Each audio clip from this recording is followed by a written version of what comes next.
Officially on. Recording in progress. Hey, at your mom and them, welcome. This is the more subdued tone. Welcome to the new edition of the Far Reaches podcast on NPR. I'm your co-host, Micah. We have Joel and Richard for all things Far Reaches. Just kidding. We'd never do that. Welcome to Far Reaches podcast. I'm Micah. That's Joel. Richard's hiding behind the veil of sickness. Raleigh is on calving duty. I mean, a wife could pop any day. So we are brought to you this week and every week by our extremely good friends at B&K Auto Salvage in the scenic and beautiful Grand Ronde Valley, which includes LeGrand and Baker City, 2 locations to serve you for all your needs. You can go in there and use promo code Malarkey. That's right, promo code Malarkey. That's going to get you a discount on stuff you go in there and buy or pull. And if you're selling some scrap, which is a pretty good business these days, cleaning up the place, you're going to get a little bit better price. They're going to pay you more because you use promo code Malarkey. So make sure you tell your friends to shop at B&K. Thank them for being a proud sponsor of the Far Reaches podcast. While you're at it, don't forget to share this with your friends. This thing is available wherever podcasts are found, or on YouTube, or as we're here live on the Facebook tonight. So kids, we'll start this week like we do most everyone with kind of an informal reach around. So Richard, since you might die at any moment, and we'd like to get those last dying gasps out of you, do you want to kick off your reach around? Yeah. All right, Lunger. Yeah. Yeah. Because of that hat, you're nothing but a skinny Lunger. Good. Yeah. I had a crazy week in real estate. Reached new measures of irrationalism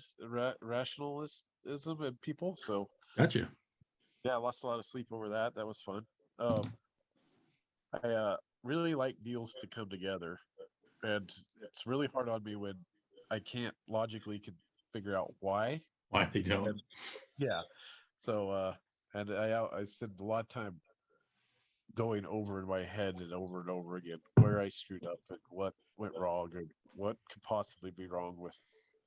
Yeah. Anyways, just endless things, and so That's why you're sick. I probably spend a lot more energy on it than normal humans, and probably should learn not to. I had a hippie friend once tell me I needed to work on healthy detachment, but I've never quite been able to master that. What a great name for a band, right? Don't you think? Yeah.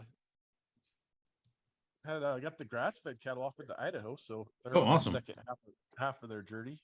So that was today. Oh. I got did 3 days of horseback work this week, so from not bad since it's only Tuesday. Yeah. Yeah.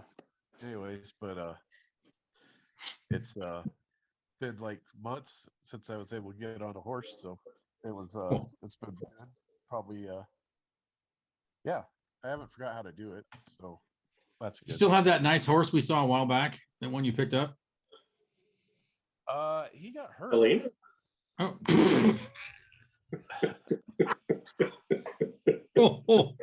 Jeez. I'm just kidding. I just wasn't listening. I was distracted, and I just came into it right here. I'm like, you call him Michael horse? No. Oh man. Wow. Okay. No offense. I didn't mean it in a bad way. Okay. It's still I might have beat a little bit, so there's that. Yeah. So you were saying, you're getting a sideways look from across my room. Yeah, exactly. Good thing we don't have live video. Yeah. There'll be a knock at Joel's door any second now. I'm like, wonder who that could be. Yeah. Yeah. So it got hurt. That's too bad. Yeah. Tore his well, I probably was partially, but something sheath. I can't think of it right now. Not that sheath. No. Okay, down the foot, I'm guessing. Yeah. So he's been laid off for 6 months, and he was looking good last time we saw him. So he's living at Open A with Davis. Yeah, living the high life. And then I bought another horse for my sister Ricardo. This nice Pinto horse or Palomino horse, and he's been doing really good. The first time I rode him in a corral loading trucks, he never done that apparently. Oh well. You're still talking to us, so it must have went fairly good. Yeah. Well, I got a heating pad on my arm, so Boy, God, we're gonna send you some duct tape and Gorilla Glue. It sounds like you're coming apart at the seams, man. But the Border Collie's doing really good. So, yeah. There's a high point there for sure. Yeah. Yeah. It's always a good sign when you invest 2 years in a dog and they actually start to work out. So that's good, because investing 2 years in dogs that don't work out is really annoying. Way worse. Way worse. Yeah. So we got Thanksgiving plans with the sister in Winnemucca, and wedding plans in December. So we got a busy couple weeks ahead of us. Cool. And a lot of real estate stuff I had tight going on in the years, all coming together here towards the end of the year. So life's pretty good, other than I cannot seem to stay well for very long. Yeah. So, We'll have to I would not ship any cattle tomorrow or do anything, and probably try and sleep in until like 8, or not leave the house until 9:30. We'll see how it goes. I'll call you to make sure that doesn't happen. Don't worry. Yeah. So, well, somebody will probably call me before. Oh, I hope so. Yeah. Yeah. I mean, like, because you play that game, don't you? Who gets up earlier? Dad did take a trailer load of cattle to Idaho today. So. Oh, you're gonna get a call in. Yeah. Yeah. Because especially if he's an hour ahead, it'll be like 3 o'clock in the morning when he calls you. So. He was actually. I couldn't sleep last night, so I think I headed out to Adel around 4 o'clock this morning. And, he called me at 6:30, wondering when I was going to come out to Adel. I was like, "You're an hour late, old man." First time for everything, right? I don't know. Well, I had the cattle across and in the sorted to go into the truck before dark. I mean, before first light. So that's the one nice thing about being sick. So you didn't have to break into a shop or nothing either. Congratulations. You are getting better. Yeah. Yeah. Yeah. There's a point this morning when I cut this about 2:30, and I was like, shit, I might as well just go to work. Yeah. So yeah. I feel you there. Definitely. Yeah. No doubt, man. I guess that's what happens when you get old, because now I can hurt myself sleeping. So I don't know. Probably Al beating on you. Yeah. Like, yeah. I haven't worn my sunglasses in like 3 weeks because it's dark when I go to work and it's dark when I come home. I'm like, it's dark. Yeah. Like,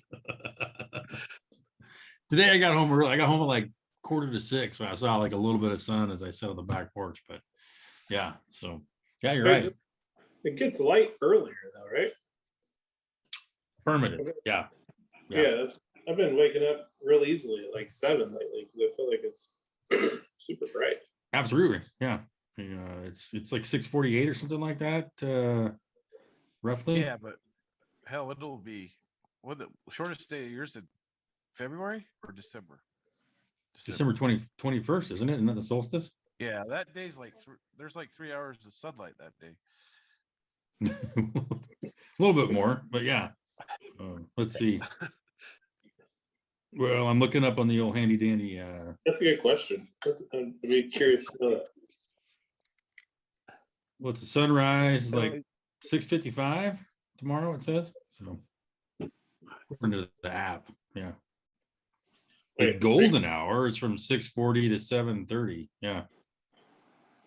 Wait, are you looking up what's the shortest day of the year?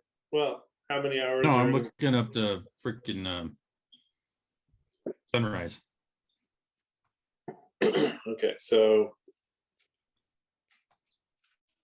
hours of solstice is the coming up. Yeah. First. There's only machines that had all the knowledge in the world at your fingertips. What will we do? Yeah.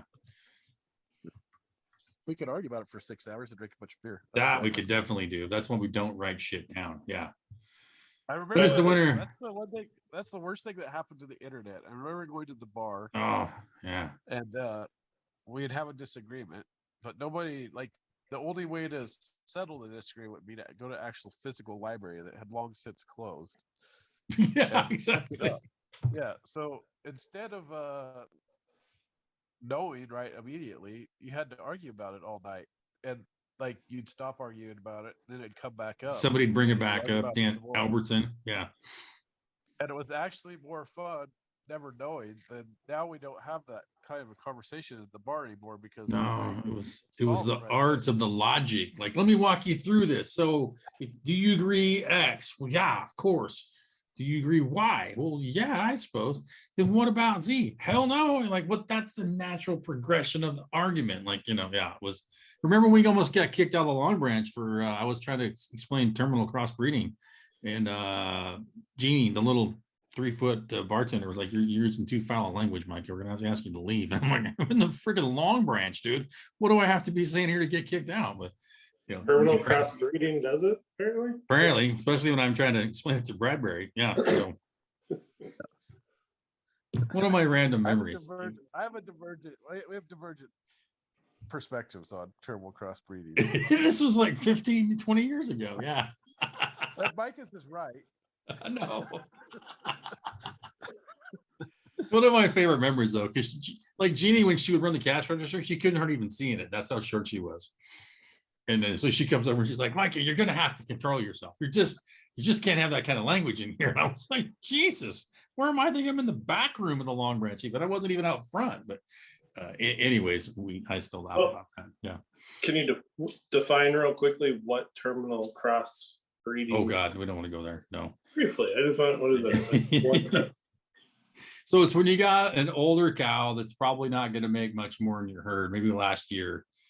And so you're going to usually breed her to something that you don't necessarily want back into your herd, but might give you good meat or something that you can market easier. So you're going to run it with a larger bull or a different breed or something, because that's the terminal cross of that cow in your herd. So that's the 30,000 foot elevation. It's not near as sexy as it sounds like when it's Long Branch, but yeah. By the way, the longest or the number of daylight hours on December 21st will be 7 hours and 49 minutes, which is 8 hours and 48 minutes shorter than the summer solstice. Oh, wow. Significant. Yeah. Half the top. It's like more than half. Cut Yeah. More than cut in half. Cut in more than half. Can't get my words out. Cut it in twain, even some might say. Yes. I just like the chance to use the word twain. So I just came across a tweet that I usually agree with. Do you follow the libs of TikTok? I do not. No. Aren't they all libs? No. Yeah. So they post some pretty funny or disturbing videos, however you look at it, on Twitter. But I usually agree with them. This here they say, according to Georgetown University, you can't take off your mask to sneeze.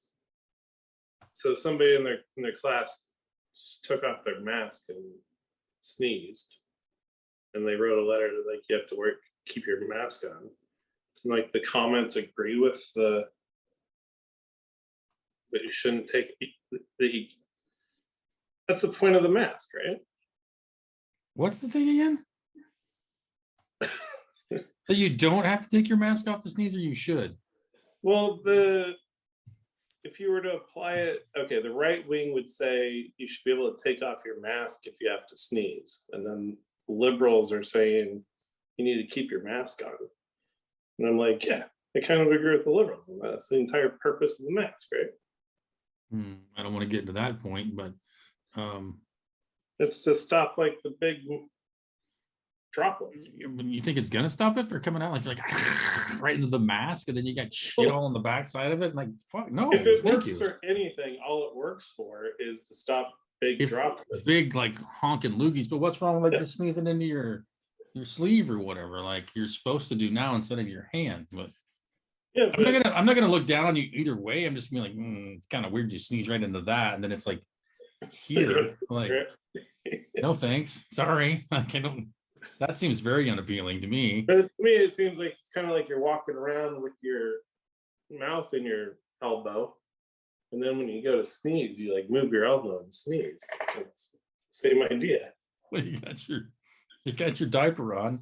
You like, I just wouldn't want it like in here the whole time after I sneeze. Like I'm gonna go like this. I'm gonna go somewhere else into a handkerchief, something. I just don't want to like sneeze into my face guard, so to speak. So smell like spit inside your vents. whatever. Yeah. And again, what happened to choice? Like, I don't care what your opinion is. If I'm sneezing, I'm not walking up to you and like, hey Joel, guess what? Ha ha! Like, that's not what I'm doing. But people sneeze. Like, Yeah.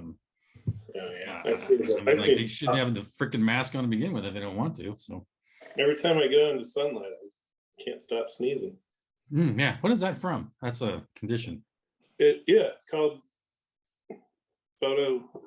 Oh yeah. Yeah. Sneeze disease. Sneeze disease. What, Richard? What's it called? You know? Are you sneezing right now? Autosomal dominant compelling heliophalic outburst. Autoerotic asphyxiation? Is that what you just said? The acronym is CHU. Of course. So they freaking like just made shit up till they got to that. Yeah. Characterized by uncontrollable sneezing in response to the sudden exposure to bright light. Gotcha. So they had to come up with some way to make it be a chew. Yeah. Also known as photic sneezing. Yeah. There you go. Photic. That makes more sense. I got that shit. Well, congratulations. I thought it was autoerotic, but that's a different story. So that might be well too. Yeah, but you don't know if he has that until you find him hanging in his closet. Precisely. Yeah. So we got to teach him to get Slipknot. Yeah. Unfortunately, there's only one symptom and one end to that. I feel like one time I saw like on Jerry Springer or something, like a woman that she'd orgasm every time she sneezed. Yeah. She carried around a can of pepper in her pocket. Yeah. It's better known as Kung Fu syndrome. Oh my God. You have an orgasm every time you sneeze? What are you taking for it? Pepper? Yeah. Oh, I get it. What are you guys talking about? Did you cut your hair too short? They're all just going over your head now? Yeah. That's back when we used to tell jokes at the bar too. Like literally just tell jokes to each other, Oh, that reminds me. Yeah. You'd have to be able to pick up the David Carradine reference there, Grasshopper. Yes, that one too. Yeah. Yes, Grasshopper. Yeah. Never mind, Joel. Yeah. I don't know what that is. What? Kung Fu? Never mind. David Carradine? Carradine brothers? Like, man. So just when I think you're like John Candy and Home Alone. He's like, full circle. I gotta bring full circle. What's that? We're talking about autoerotica. Fixation erotica. Yeah. Well, no, yeah. That's how David Carradine died. Yeah, in the closet in Thailand or whatever it was. Yeah. So the guy from Kill Bill died from that. And the Grasshopper. And he was in a movie called Kung Fu. Kung Fu. TV show, actually. Yeah. I think we just proved that Joel's a millennial. Yes, we did. There wasn't any other. I thought Kung Fu is a genre of something. Well, there was a TV show also in the 70s. Yeah. Grasshopper. It's like. Is it a martial art? Kung Fu. Yes, Kung Fu is a martial art as well. Yeah. Yeah. Or as Mr. Houch and David Poyo's dad calls it, Dung Flu. That was his favorite name for the TV show because we would watch it. Oh, I see you guys are watching Dung Flu. Like Mr. H is like the originator of all dad jokes ever. Yeah. I bow in his presence. Yeah. We used to have pun wars at the dinner table, and Mrs. H would just be ready to choke us with a pot holder. It was awesome. I still remember when we went to Dave's wedding and he was on the crusade to find some turkey and some gravy. That's all he effing wanted was turkey and gravy for Thanksgiving. And we went to homemade noodles. We ended up at the Chinese restaurant. Yeah, singing fa ra ra ra ra. Yeah, it was awesome. The line to get into the buffet at the Bellagio was like 4 hours long. We're like, no. I had some boa I'd stole from somebody I was wearing, so we ended up at a Chinese restaurant, like 7 of us at a table for 4. It's one of my favorite memories. Well, that and the shifter we pulled at Margaritaville, that was pretty fun too. It was a pretty good wedding, actually. Not bad. You remember part of that, Richard?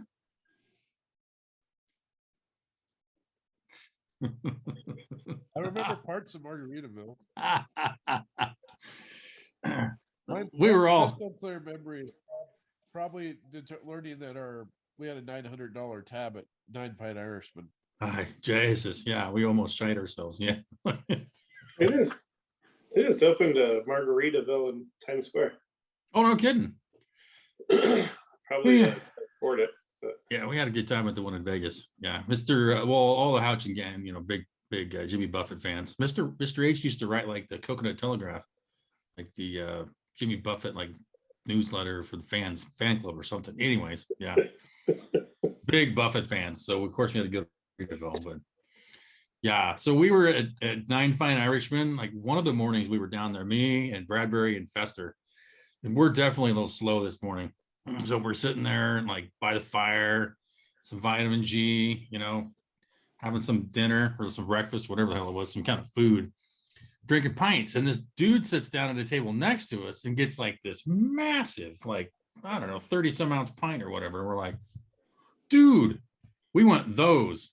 So the stewardess starts bringing us those big pints and we are having a good time. And a little while later, this guy's had like 2 of these big pints at his table and he gets his tab and he's like, holy shit, these things are like $28 a piece or something. And so we're all like spitting the Guinness back into our glass because we couldn't even afford to pay attention. We were just so broke college students, like just had like part-time jobs or some shit. Like we had no money. Yeah, we had a mega tab at freaking Nine Fine Arts. We're like, check please. Check now. Like it took us like years to pay that trip off, man. It was insane. Like it was what, Dave's 10th anniversary? I think I was in the oil field when I paid that one off. Yeah, exactly. Years later. Yeah, like I was 1 or 2 jobs later, which wasn't that long. But still, yeah, I was like finally, like the 10th anniversary, I think we went back. And we could almost afford to do Vegas by that point. Yeah, but that first one, man, when you found out how much those beers were, we're like, oh, Jesus, put it back. Like, it was awesome. You ever like I had a debit card and I didn't even have a credit card, and I'm like, I know when I run this, it's going to put me in the negative, like, but I have to pay it. Like I physically know I will be negative money in my bank account. Yeah, like, it's like nothing you can do, man. Yeah. But damn, it was fun. So that's just one of our many memories. I've never gone and experienced like any like bars in Vegas, really. Oh, really? Yeah, every time I go, I just go to like the casino bars, right? Drink to the casino. Yeah, well, that's where most of the time we spent too. Right? We just Are there cool bars like this 5-9? Nine Fine is in New York. Yeah, Nine Fine Irishman. Oh, it's like in the casino. It's in New York. Yeah. So not the only place I've been to off the strip is like the Golden Calf or the Golden Steer. I've been there. It's like a steakhouse, right? Yeah, old school. Yeah, really it's way good. Cool. The best place to go. You'd drive by it if you weren't looking for it. It's like a little shitty strip mall. Yeah, that place is awesome. Junior advised us that place for Andy Katz's bachelor party. Oh, cool. Yeah, well done. What's that, Richard? Reno's the place that has the best bar life. Oh, Nevada. Dude. It blows the bars in Reno blow the ones in Las Vegas away. If you want to go like pro drink, Reno's the place to go. What's that crowd like? Isn't Reno just mostly like retirees? No. It's fun. Reno is it pretty rough? Oh yeah, it used to be really rough, but now we got the Tesla wussies. But yeah, if you really wanted to like drink with the pros, go drinking in Reno in the early 2000s. Like I've literally been kicked out of casinos at 6 o'clock in the morning. Like not kicked out, like nicely escorted out the door, like physically packed out and thrown outside doors onto the street. I was drinking in the bar. They threw you into public. Yeah. Don't you come back to Chuck E. Cheese either, you son of a bitch. Yeah, like so we can't stay at Circus anymore, is what Richard's saying. Yeah. If you want to go, did you say pro drinking? Is that what you said, Richard? Yeah. I think that was the There term. is like it used to be as I get back to my hotel room, I get like 3 gin and tonics. Yeah. So Yeah, I remember in Vegas, you got like 3 or 4 G&T, some Bloody Marys, cheeseburger, some fries, something else. It was quite the extravaganza. Yeah. it was spread. And I didn't eat any of it. I just passed No, out. well, you had some of the fries and then spit them in the air. That was about it. We did have a couple of the Bloody Marys where we drove my car across the street. But anyways, yeah, we could do like a 4-hour podcast just on getting from L-Town to Vegas. That alone. Yeah. Not to mention all the time there and then the drive back. Yeah. So I don't even remember leaving L-Town. We should go to Vegas. Yeah, I'm in. Yeah, it's always good. A couple days, no more than that usually though. 2 or 3 max. That's kind of. It used to be a lot easier when you're in Oregon. Huh? Yeah, you catch the old Allegiant flying out of Pasco. That was always fun going to NFR because it was like, oh shit, Raleigh Bigsby has entered the waiting room. Are you kidding me, folks? We're gonna have a balls. Yeah, you get the Allegiant flight from Pendleton. Like it's like the whole class is headed down. Well, look at this individual. He's all slicked off, smiling. Man, hardly recognize you. Good day, Mr. Bigsby. Welcome. Say hi to everybody, Raleigh. Hi to who? Who am I talking to? The whole world, man. Yeah, we're freaking live and in stereo. Oh, wonderful. We're on the Facebook Live right now, so behave yourself. Not that it would really matter. You're gonna say the same shit anyways, but just so you know. Yeah. Just saying. Oh yeah. Welcome. We were just doing an extended reach around, so you're just in time. Yeah. Extended reach around. It's been good. Yeah, we've all been in on it one way, shape, or form. So everybody wins. Hey, I saw Shane Smith and the Saints on Wednesday. At the Oh, cool. Factory. That's right. You were headed down there to see him. Yeah. There was only like I don't know, maybe 100 people at the concert. Oh shit. Yeah. That'd be epic, dude. Yeah, it's cool to see him like in that venue. Still They put on a were good show. they were featured on Yellowstone this past week as well. I heard. Pretty cool. Yeah. Pretty cool. So, Ralls, you want to give us a reach around? It's been a while. I've missed it. Just momentarily waiting for labor to begin. All right. You're talking about somebody to build your fence or the wife? Both? Okay. Gotcha. Yeah. No. Yeah, no, we had a doctor's appointment today. Tomorrow's the due date. We had an ultrasound yesterday, and baby's large and ready to come out. So they did a procedure this afternoon to kind of help potentially induce labor or get things started that direction. And it's a waiting game right now. We've got a little dilation already, and it's just kind of.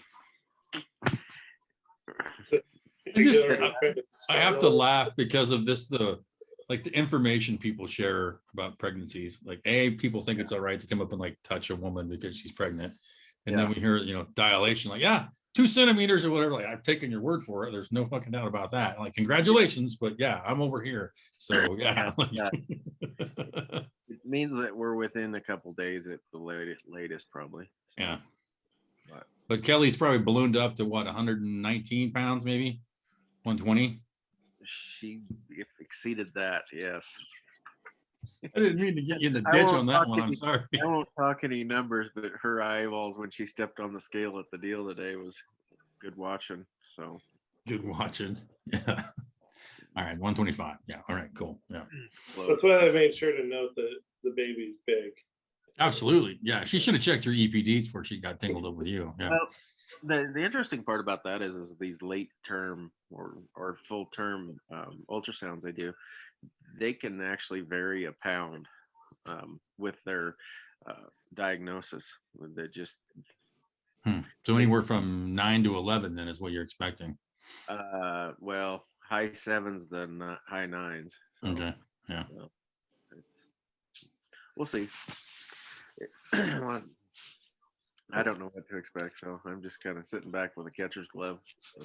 There you go. Yeah. You get those No, those little booties knitted I for can the tell calf from the collars too. Yeah. I think the Cold. Yeah. You want those chains to clink around. Yeah. What was that, Richard? I can tell from the pictures with the dogs.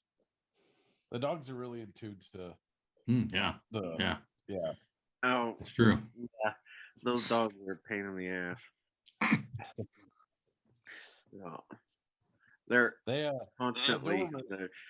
Of course, her life doesn't get too far from the warm house right now. Just kind of that point in the pregnancy, and so those dogs they're usually going and working and stuff, and they're at home with her all day, and so they're kind of just stir crazy. Affirmative. Yeah. Yeah. They're probably But yeah. anxious. Other They than that, probably know Say what's again, that? Richard? I said they're probably anxious. They probably know something's up. Oh yeah, for sure. You're waiting for it. Yeah, I'm sure they might know something's up. We'll see how well they like it when it finally gets here. Yeah, that's gonna change the world, won't it? Yeah, it's not going to be all about the dogs anymore. Poor little bastards. Yeah. see what it's like when it gets here. Like, do you know if it's a boy or a girl, or you just don't even know? So you're It's a still- boy. Yeah, it's a boy. Bobby had a baby. It's a boy. I would refer to it as an it until I like actually see it. You know. Yeah, well, I don't know how else to describe it at this point. I'm not the one packing around in my belly. That. Yeah. It's not. There's that. Yeah. Well put. Yeah.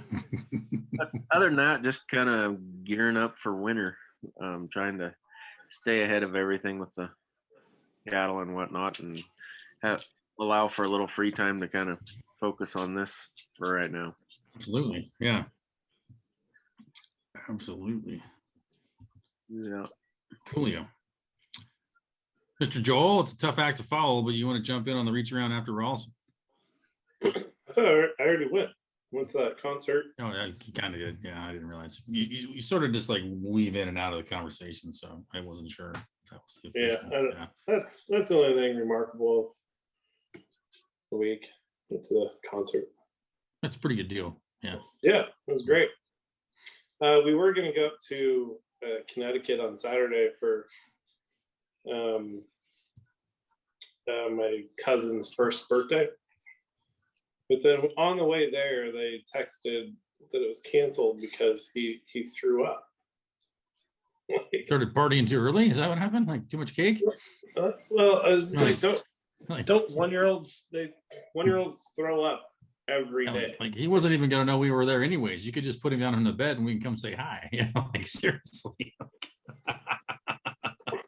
I can tell him I brought him a pony for his first birthday and you got rid of it. Like that's all I'm gonna say. Yeah, you guys can put him in one of your numerous rooms and just leave him there. Exactly. Yeah. Let's play Find the Baby. Yeah, come on. Yeah, and then I guess I went down to McDougal Street, which is like that. That's the area with like the Comedy Cellar and stuff. Yeah, yeah. Cool place. We tried to go to a jazz show at Blue Note, but the tickets were standing room in the bar. Couldn't even see the band, so we got out of there and just went to that Grizzly Pear, which is another comedy club by the Cellar that has like probably D-level comics. Hey, probably entertaining sometimes. It's a really fun bar to just hang out in. Featured in what was that HBO show with the comedian? I don't know, forget his name. He's like the really clean comic, kind of the dorky Christian guy. But Anyways, that was the club you performed at in that show. Oh, okay. You think about Brian Regan? No. Oh, okay. There's a lot of dorky, clean cut comedians. Not a lot of them, I suppose, but several. Yeah. Yeah, I've been watching. Yeah, I had Monday off and I had Veterans Day off, and Friday after that was pretty quiet. Been watching this Rittenhouse trial on television. Dude, I haven't watched much, but I had the TV on a few minutes ago, and they're talking about the jury retired for the evening. So, but everybody's expecting something tomorrow, I suppose. I wonder what it takes so long to. Like, if I'm on that jury, I go in there and I'm like, okay, look, guys, there's no way I'm like going to say guilty on any of this. We can just wrap this up. You're not changing my mind.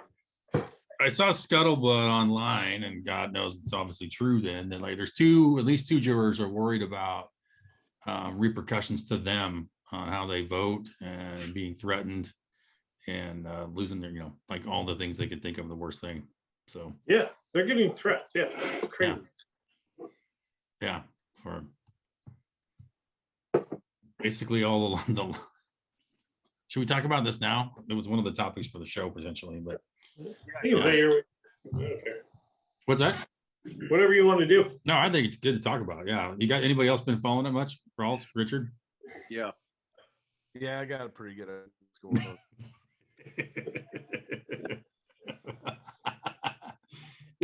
It's really been an amazing journey of all the narratives that were spun months ago that were completely inaccurate and nobody ever checked, and now they're coming out like again the crazy evidence in the trial, the videos that we had the whole entire time. Like everybody's like, wait, what? This dude didn't shoot black people? Like, what? Are you kidding me? Like, they see the video and like getting chased down and beat with a skateboard, and like one dude physically pointing a pistol at him and he shot him, and then yet they didn't press any charges against the dude that had actually pointed the pistol at him while he was laying on the ground. Like, that's okay. So like the whole narrative they spun the entire time last year, the person who lives in the White House and eats ice cream was like tweeting about this guy being a white supremacist. Tweeted it out, like literally said it, and like everybody just ran with that, and this poor kid's just like dude. And then the freaking some of the admonishment the prosecutor has got from the judge has been the most interesting part, and just like this guy is a complete ass clown, for lack of a better term. The whole case is just one of the many things that have happened over the last 2 years where people like us have been like, what the fuck is going on with this country? You guys are out of your mind. It's just one of them, but it's the only one that's ever like had so much focus on it, and going into the court of law where it's getting real world, this is real life now, scrutiny from the law. And still all these people on the left were so committed to this idea that he's a murderer and blah blah blah. And I don't want to get ahead of myself, but like it looks like he's going to be found innocent or not guilty, and it's just confirmation, especially when like somebody like Bill Ackman. I sent you that tweet thread from Bill Ackman, who is like as left wing as they come on social issues like this. He was like, hey, we watched a little bit of the trial and the media has been lying to us. Yeah. It's just sort of like confirmation of like, we're not crazy, or for me anyway. I'm a big part of it. Yeah. This is a great example. Like, so I'm right. Any wagers on whether or not he's found guilty? I think it's going to be not. Even if he is, it'll be appealed immediately, I think. I don't know how, even if the jury does feel threatened or et cetera, I don't know how you could look at anything and think he's guilty of anything he's been charged with. Like, seriously, I don't know, honestly, why he's brought to trial. Like, and I'm not an attorney, obviously, but everything you've seen and heard and looked at and all the things that are going on, I don't even know why it's here, to be honest with you. And I don't give a shit what color this dude is or what he was doing. Like, I can tell you why it's here. Well, yeah. What narrative? Our freaking Constitution's under assault. I mean, they've gone after our First Amendment for the last 2 years with all this shit, and this is a Hail Mary for the fence with the Second Amendment. I mean, they're oh yeah, dude. They're anybody that stands up and does what they think is right, and they said he was there. Like his dad lived in that town. He saw what was going on. He had like he had a first aid kit. He'd been actually helping people with wounds, getting them to cops. Gets in that skirmish. He's like actually running to the cops. That's when everybody's like chasing him down. The dude hits him with a skateboard. Another guy pulls a pistol on him. Like he's laying on the ground trying to defend himself. And he wasn't like, they watch all that video and yet they still say they planted it as he's a white supremacist, just randomly walking down the street, like just blasting people because they're black. And it's like, none of that's remotely true. You're right. So much of the criticism was like he crossed state lines, went to this community he's not a part of. I didn't realize that his dad lived there until I saw him say it live on the stand. Mm-hmm. And then now I've heard more that like he worked there. He has friends and he has multiple family members there. Yeah, great reporting, like, guys. Way to dig into the story. Let's find the facts here. Yeah, like no. They're painting him as this vigilante guy that's going there because of violence and will, get a chance to go shoot somebody. When at the very same time, most of the activists are being bussed in from other places and paid to be there as it is, and don't even know why they're burning shit down. And yet you're talking about this kid who crossed state lines and like, yeah, he's got family there. He has ties there. Like, even if he doesn't, like, aren't you allowed to go protest something you don't think is right or be there as part of your expression? Like that has nothing to do with anything. Shell game. Yeah, it is, Ralls. Yeah. It's just outrageous. Like what they're trying to do. Well, it's great in a sense that it really exposes that they don't have anything to support their wild fantasies about justice or whatever. I mean, you talk about the media's lack of information. Prosecution did that blip on the gun barrel length and what they were trying to charge him with that charge. Go measure the freaking gun. I mean, there's not the state. Well, you had a rifle and he had a pistol. Don't you think you had an unfair advantage? It's like literally a foot and a half apart. Like, and they're like, well, you play a lot of video games where you kill people. Like this guy's just been all over the board. And none of it means anything. Richard, turn down your damn computer.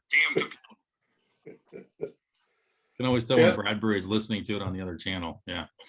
It's funny. I'm not a lawyer or anything, but when I was watching part of the trial, when the prosecutor was he was questioning Rittenhouse and said, he was like, you stayed silent when you were arrested. Oh, yeah. Like, wait, you're supposed to be able to do that. I was like, objection.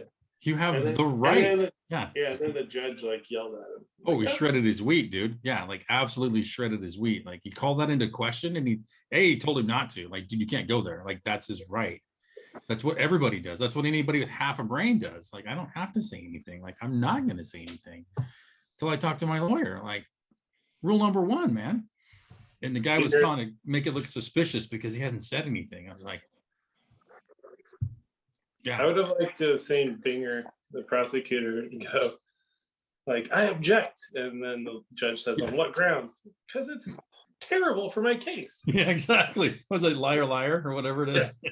Because it's detrimental to my case. Permission to tweet their witness is hostile. It's your witness. I know. Yeah. Like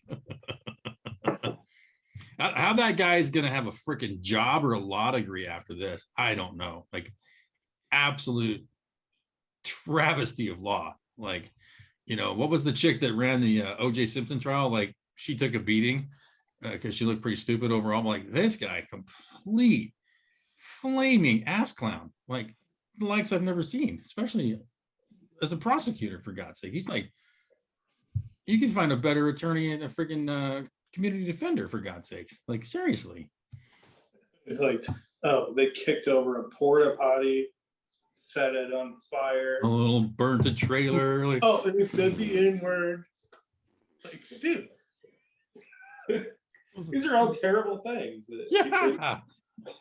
Not to mention, they were beating this dude down and going to kick his ass, if not worse. Like, and their whole premise of like the other guy's like, well, everybody's going to take a beating at some time. Like, like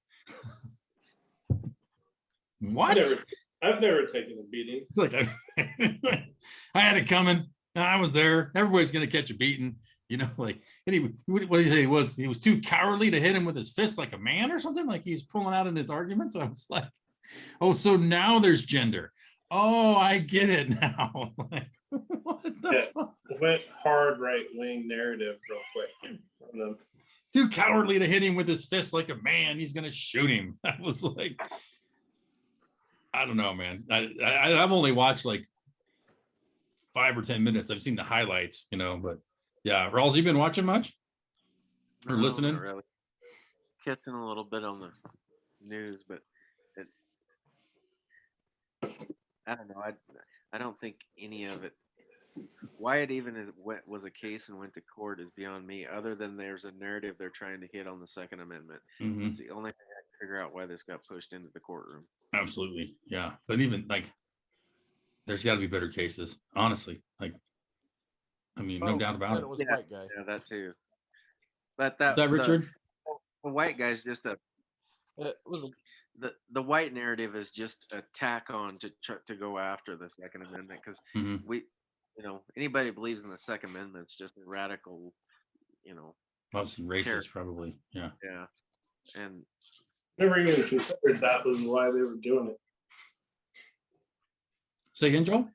Because I never even considered that as a reason why they were doing it. Makes sense. Oh, yeah, absolutely. It's definitely another notch on the belt for sure. But I mean, literally, that is the biggest Hail Mary I've ever seen thrown. This isn't even a case. No. It doesn't even. I don't know what courtroom this would hold water in, or should, anyways. I'm done with all the bastards that are pre-qualifying their comments by going, well, now he should have never been there with guns. And at first I was like, yeah, maybe there should have been a 17-year-old kid downtown with a gun. But then you look at his entire community is being ripped asunder by protesters from all over the country. And go. I guess I'll let you finish there. Anyways, he was doing his civic duty, and so he's 17. Maybe he should have been there, but there wasn't a lot of other people there. Did you guys see the profile of the 3 assholes that got shot? Oh yeah. You guys must have a delay or something. But yeah, I mean, the background. Yeah, none of them were what they call good people. Understatement, especially the guy that was the pedophile guy. Yeah. No, that's there's a new term for that too now. Matt. Yeah, that guy's on leave now as of tonight. Minor attracted persons from Old Dominion University. Maps, that's it. Yeah. Was that a dude? Anyways, it doesn't matter. Sorry to distract. Yeah, but yeah, like, whoever they were, they could have been part-time preachers. I don't care. They were not in a position where whoever they are, they were in the wrong, obviously. But the fact that you look at the lineup and you're like, yeah, all these people are mostly piece of shit. So, to me, that's like, yeah, they're dirtbags, but like, doesn't change the fact of what they were doing, and which makes it even more like, there you go, Does anybody know what the political climate is in Kenosha? I mean, is it conservative? Mostly, have an idea? Mostly conservative. It's a bit of a liberal tinge, a little bit, but it's mostly working class kind of town. It's not that big. That's why I was like, most of the people that were there, I think, protesting, which they've completely destroyed that word. I don't think they're even from there themselves, and and what they were protesting about was over a lie as well. It was about the guy that got shot, that the cops said was unarmed. The cops were responding to him like trying to steal a kid or something or hurt somebody. He had warrants out. They told him to stop. He reaches in his car and grabs a gun or a knife, and they shoot him. And then the guy even said later on, like, yeah, I grabbed the knife and I got shot. But that's what that was the spark of the whole supposed thing going on there. But they told it like they was just, white cops blasting down a black dude because he was, black in public. And it's like, they were responding to a police call about this guy. They told him to stop. He reached in the car and grabbed a knife, and they told him to drop it, and he didn't. And he came after him, so they shot his ass. But that's what this whole thing kicked off for anyways. And like, the main point also is like, where's the cops and all this shit? The governor's sitting on his dick. They offered to send in troops. He said no. So like the whole point, like this guy was even there to begin with.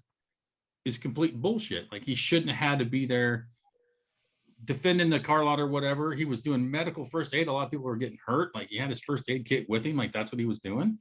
You know, like, there's the soul of our evil white supremacists, like bandaging people up that have been hurt in the protest. You know, so, but they shouldn't even be going on to begin with. That's the whole major point above everything else, is like, it was ridiculous. You know, I'm all for, like I've said 1,000 times, we all have. You want to go protest? That's outstanding. More power to you. Enjoy. I don't care what it's about. But you start burning shit and breaking buildings and tipping over cars and blowing shit up, that's not a protest anymore. Sorry. It becomes violence. And that's when you lose my respect for whatever you're talking about. I don't care who this shit's doing it. And so the whole thing is just stinks like 9,000 ways to Sunday from the beginning to the very end. That's all I have to say about that.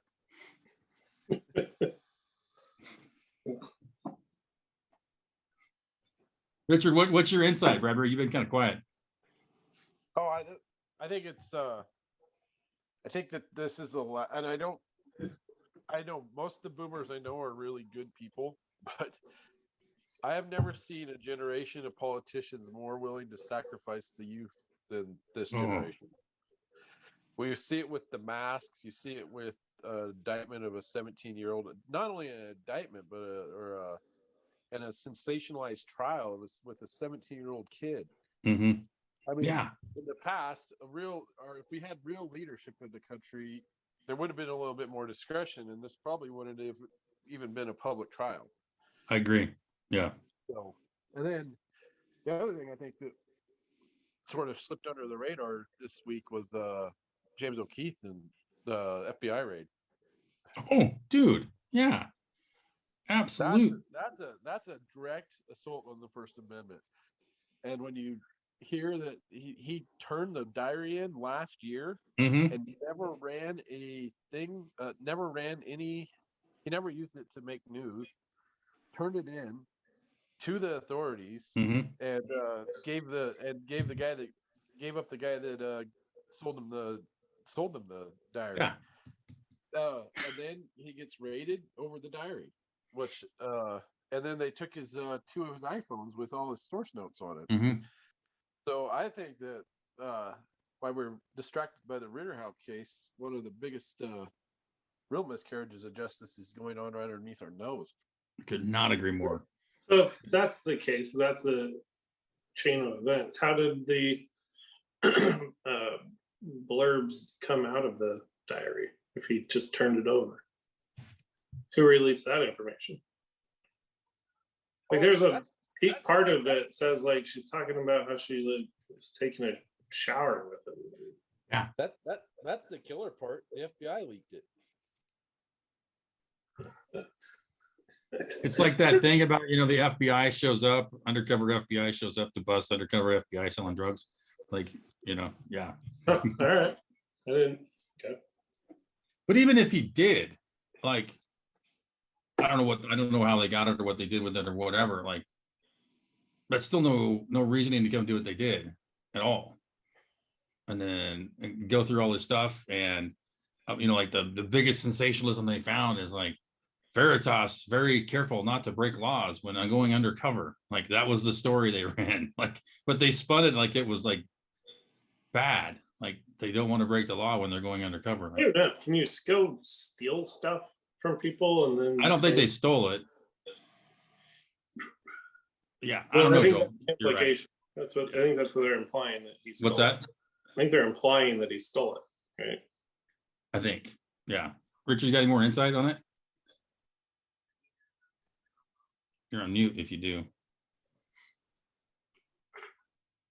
So, as long as Project Veritas was not the party that directly stole the diary, which they weren't, there is supported precedent in the Supreme Court that is all admissible in the public record and can be used in journalism. And the Supreme Court over and over again has backed this up. So there's all sorts of precedent that says it's what they're doing. They did nothing that hasn't already been established years and years. Well, either way, I agree that it seems pretty outrageous how they're using the FBI in these things. Oh, between that and the school board stuff, where there's more and more documentation coming out now too, that the White House worked with the Association of School Boards and got that information over to the Attorney General and all, and then it's just one thing after another. Yeah, both Garland and Fauci have committed perjury. Yes.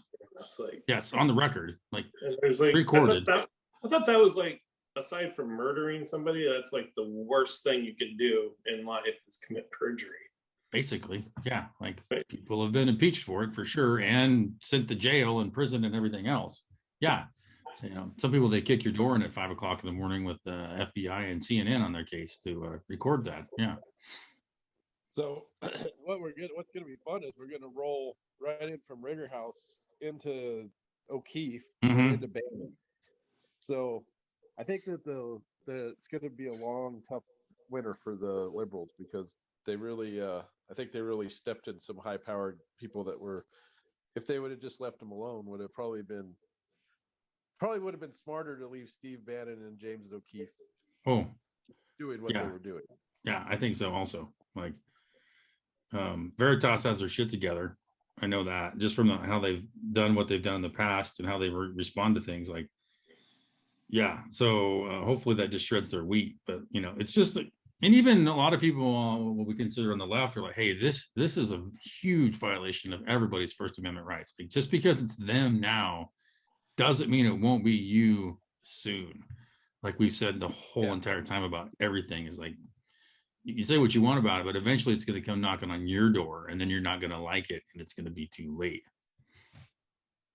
i.e. 15 days to slow the spread. Will probably be getting a donation from me. Yeah, but I'm curious to see what Elon Musk is going to do too. He's been out there just shredding people's wheat, dude. He just destroyed Bernie Sanders. Bernie tweeted something about we still have to, the rich must pay their fair share or something. And Elon Musk was like, oh, I keep forgetting you're alive. It was hilarious. I hope Musk runs for office in Texas. I think that would be highly entertaining. It's making me nervous that he's selling so much of his Tesla holding. I think I think that might have something to do with by the entire market is shitting the bed this week. It's not the inflation or every other fucking thing going on in the world. It's Elon selling all his shares off. Yeah, Elon has to cover the shares that he was granted for being CEO 12 years ago. The taxes just came due. That's what he's raising money for. He has a $50 billion tax bill based on shares that he received 10 years ago. Yeah, I knew that. But he sold he has 15 billion and he sold how much did he sell? I don't know, almost $1 billion or $950 billion or something. No, that's ridiculous. No, that's not even that much. No. I don't know. He sold a lot more than he needed to, I think. He has his reasons. Yeah. I don't know. It's interesting. Yeah, I'm sure it's all connected, Joel. You can't say an act like that's not going to have some kind of dip, but I think people are much more probably concerned, and I'm talking to a financial dude, about coming inflation and heading into the winter, and I'm sure fuel prices are going to be higher than we've seen in a long time. Well, I mean, I don't know. Depends. It sort of seems to me like if there's inflation, the price of your assets should rise too, right? Depending on what you're holding, yeah. Right. So I don't know. It's never been a good thing. I'll put it that way. I mean, people can always figure out how to make money on something, but historically, gold is supposed to rise. It's never been a good thing when we have high inflation. Yeah. I don't know.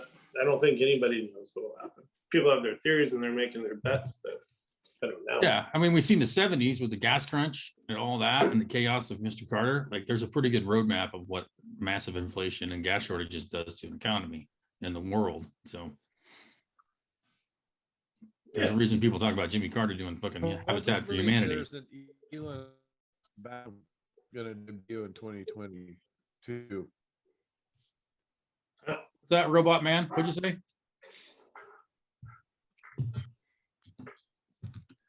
Supposedly in 2022, there's going to be a Elon Musk backed cell phone Ooh, interesting. that has linked to Skynet and will Oh, all work on blockchain. kinky. Yeah, I'm gonna So go, like you could have a private conversation over Skylight Mhm. because the government doesn't have any, the NSA can't track Skylink. So Mhm. Oh, in theory, it would be have a block. It would Skylink and then communications that the government couldn't intercept because of the way that it's encrypted. yeah. As they say, take my money now. and I hope Elon has a shit ton of personal security. This guy is a threat in the Biden administration's mind. He's probably a threat to their national security. Start Doesn't like stop- yeah. It's not just the Biden administration, it's Washington, D.C. proper. Yeah. Yeah. Yeah. And all the assholes running the show. Yeah. Yeah, That's this for guy, sure. this guy's changing too much that they're not ready for. I'd imagine cousin Vladimir is probably assisting with some of his security needs. Yeah, I don't think he has any worry. Yeah. I haven't heard this conspiracy theory. I haven't either, but yeah, if somebody's that large and powerful, kind of tell them to go pound sand. Like, yeah, I'll say it now. Elon Musk did not commit suicide. Yeah. Right. Neither did Mike Rowe. You heard Mike Rowe catching a bunch of shit because he's talking about people working. And then he's talking about what they say, quote unquote, conservative values or something like that. So everybody's up in arms against Mike Rowe now. And he's like, just shut up. Just listen to what I'm saying. It's about, jobs and like trade schools and like skills and like living. Like that's what I talk about. Like, we keep saying so many people are talking about these things, but I keep forgetting that I think the results show that it's not most people. It's like just the media make it seem like it's most people. that's a big part of it. Like Chappelle said, like Twitter, fuck Twitter. Twitter's not even real. Like Right. completely, CNN has less viewership than a rerun of Golden Girls. And I'm not making that up. That's documented. So, like, seriously, if it wasn't for the airports of America mandatory playing CNN, there'd probably be like 7 people. That's the moms and the grandmas of the hosts that are watching CNN.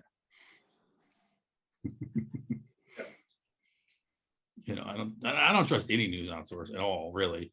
I just gotta blend it all together and be like, okay, I can see that happening, but like there's zero credibility whatsoever. Ralls, what are you thinking, man? I can see your head churning. We live in a fucked up world. Dude, every generation said that though. Like, I think about the 60s, like when all that shit was going on between like the parents of the 50s, like, back from the war, America, everything's great. And then the 60s and the 70s roll along and there have to be like, what in the ever living shit is going on with these people? Like, seriously. And I'm not saying we're not going through wild times, but I think we always experience that to a degree. It doesn't mean it's not important or that I don't believe it, but I don't think the complacency has ever been on the level that it is now. yeah, Society. I would say that. And just the full-on frontal assault on America, I would think like everybody's so tired of everything's racist. Like, seriously. I think. E.g. that NPR tweet headline today about the Boston mayor, the Asian woman. And so people NPR had a headline that they eventually deleted it because it was pretty outrageous. Yeah, so the newly elected Boston mayor is an Asian woman. And the headline was like, oh, that's great and all, but a lot of people are disappointed that the 3 Black candidates didn't have a chance. What? Like, what are you talking about? Like, it's insulting to, I think, I don't know, Asians for sure. Everybody that reads that should be insulted. Seriously. Yeah, it's It's like- insulting. Was, to be like, there math? huh? Was there a math test? Was there a No, math that's test? right. If there was a math test, then that would be disqualifying because, black people, apparently math is racist. So, and we all know that Asians are good at math. So it was completely stacked against, yeah. Here's what it said. The tweet said, Michelle Wu, an Asian American, is the first woman and first person of color elected to lead the city. While many are hailing it as a turning point, others see it as more of a disappointment that the 3 black candidates couldn't even come close. Well, there's 3 of them, so they're splitting the vote right there. Like, let's do some math. Like, Yeah. like what the shit? They don't all count as 1. Like, what the crap? Like, seriously. Oh my goodness. That was like in Minneapolis. I think it was Minneapolis too. They're like, the first all Muslim city council shows how truly diverse we are now. It's like, but you just said they're all Muslim. That's not diverse at all. Like, what part of that don't you understand? Like, hello? Fun. Can you imagine? All white, probably now finally shows diversity. Like, no, it's not. And like, it's about who gets elected, you morons. Look at Ralls. Yeah, it's insane, dude. It is absolutely insane. There's no doubt about it. Like, oh yeah, it makes my brain hurt. That's for sure. It just does. Some of the things that are said out loud, and now the newly elected mayor of New York's getting threatened by BLM that they're, if he enacts the policies of basically the law, that they're going to protest and burn and kill. And it's just like, what do you think about that, Joel? The new mayor getting threats in New York, the new mayor getting the threats from BLM already about enforcing the law. Yeah. Yeah, I think he'll probably do all right. Seemed like a decent guy, like Yeah. Former cop. I know he's a Democrat, but he seemed like, he's not that Yeah, far he throws his cuckoo own for wild Cocoa ideas. Puffs. What's Bigger that? issue- he's got some wild ideas. The bigger issue, we don't need to switch topics, but another New York institution is SNL with their skit making fun of Joe Rogan again and the Sesame Street. Oh, I saw that. I saw the clip of the Rogan thing. Yeah, like I'd take horse drugs or whatever. Like, So doubling. awful. Not even close to funny. No, And then the ensuing I can't believe what? I couldn't believe Pete Davidson was doing that. yeah, me either. I was like, if like that is, it's either he's really dense or that's the most meta thing I've ever seen. Well, Pete Davidson's like he's a pretty like Avant-garde. Yeah. woke comic. Like he went after Louis C.K. pretty hard in his Mhm. last role. He's not funny. I don't like him. Not really. A couple moments, but overall, no. And like, hey, that's pretty old news, anyways. Like, A, it's complete bullshit, but B, it's like months old. Like, what are you going Well, back to that well for? Like, it's fucking dead, man. Well, you guys all know Tim Dillon, right? No, I don't think so. Richard, have you seen Tim Dillon? Tim Dillon? Yeah. Yeah. He's great. I think you guys will like him. Look him up. Look him up on Twitter and Instagram and stuff. He's incredible. But Yeah. I listen to his Joe Rogan interviews and watch his little YouTube thing every now and then. he's a gay guy, by the way. Yeah, it's kind of interesting. Didn't know. No. Yeah, I but didn't know that world. cutting out. Well, We're he losing you was there. Tim Dillon made fun of SNL and their skit for being lazy. Yeah. And then And then Michael Che, who's the Weekend Update guy. Yeah, update guy. He was like he was criticizing Tim Dillon as like a failure as a stand-up, but he's one of the top probably 10. He's top 10 for sure. Maybe top 5. I don't know. Just incredible. Way funnier than Michael Che for one.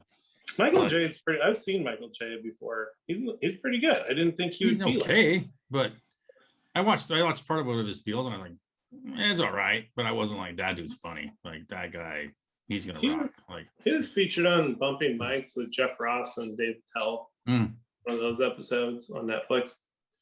He's funny. He seemed like pretty cool. I don't know. These SNL people have taken a fucking hard left. Oh, it's awful, dude. Completely.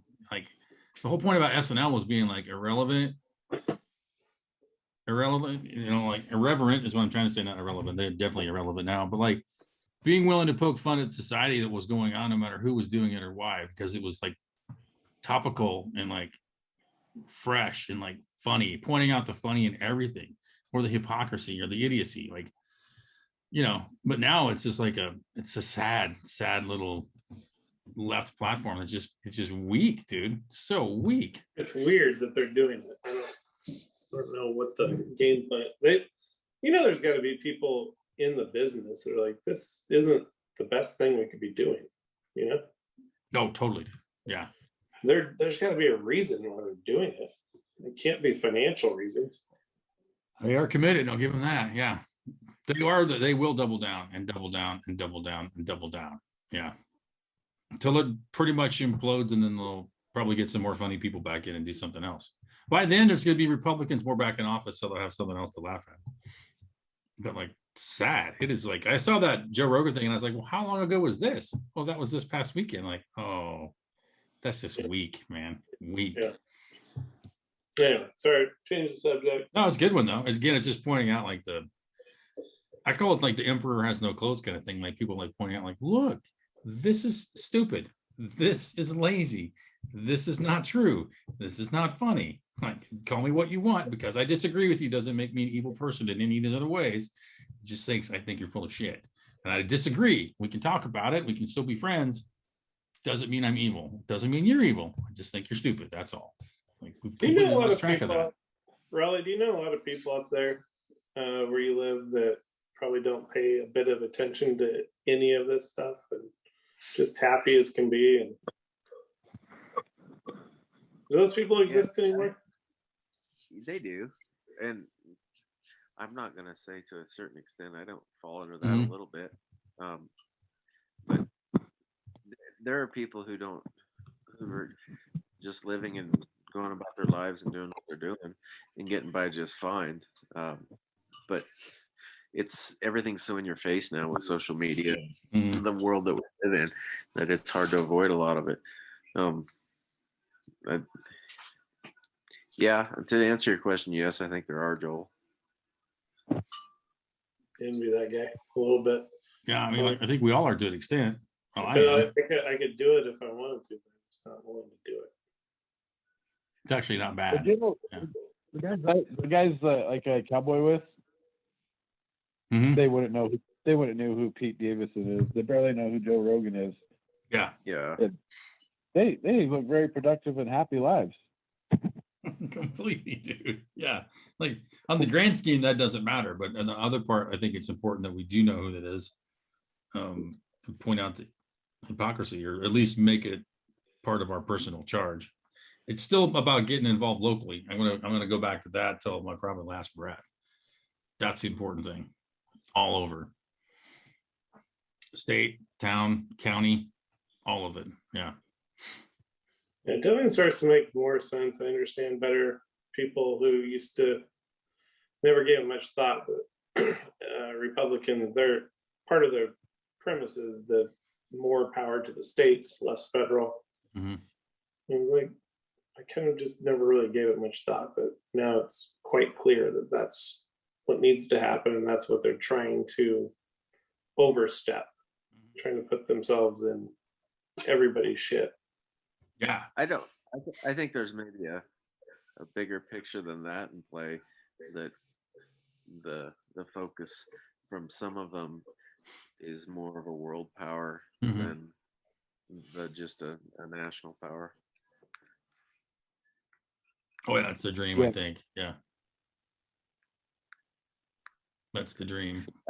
Back to your question, Joel. There are a lot of. I get to thinking about it for a minute here. There's a lot of folks that are very disconnected, not at all in play with what's going on, but there's also a lot of folks that. That's important too. Like they're smart people, but they also don't know what's going on with the. Correct, but then I think that the magnitude of what's going on, there's a lot of folks that they maybe don't have the time to pay attention, but they are because they have an understanding of what's at stake. Or yeah, you're driving down the road, you're going to catch the noon news hour in the pickup or something, like, oh, okay. But you're not living and dying by it on social media or anywhere else. No. Right. A lot of people around where I'm at, they used to get all their news from Rush Limbaugh. Yeah. So. Very true. Anyway. From 9 to noon, man. 9 to noon on most AM stations. Yeah. Yeah. That's how they had any. And like, trying to think of what a lot of people here around where I live still watch the local news. And it's not as slanted as the cable news that we consume mostly. Well, yeah, because you're talking about Klamath or Medford mostly, right? Is there a Bend channel now? I don't even have TV. Yeah. That's how. Yeah. See, so I consume an entirely different media than probably 80% of people in Lakeview. Good point. So yeah, we find ourselves pretty much every morning tuning into RFD TV and Market Report. Yeah, it kind of takes back to what news is actually. I mean, it's just some generalized reporting, and there's no bias. It's just factual reporting, and it's actually a really good station to tune into in the mornings to get a pulse on what the markets are doing and what's in the news that's important to or privy to be listened to. It's got a nice Paul Harvey feel to it. I was thinking about him when Richard mentioned Rush Limbaugh. Yeah. RFD TV. I have that channel. Oh, cool. You'll like it in the mornings. Yeah. Check it out. Yeah, they've got the morning market reports on there, and it's just good news that kind of gives you a ground level feel for what's going on in general agriculture every day. Is it just agriculture? Yeah. It primarily, but all of it, yeah. It also it incorporates things going on in DC. Like they had what's the congressman from California, McCarthy? They had McCarthy on the other morning and interviewed him, and he kind of gave an update on what's going on from a national spectrum in regards to ag related issues. And transportation, et cetera. I'm sure fuel prices, transportation.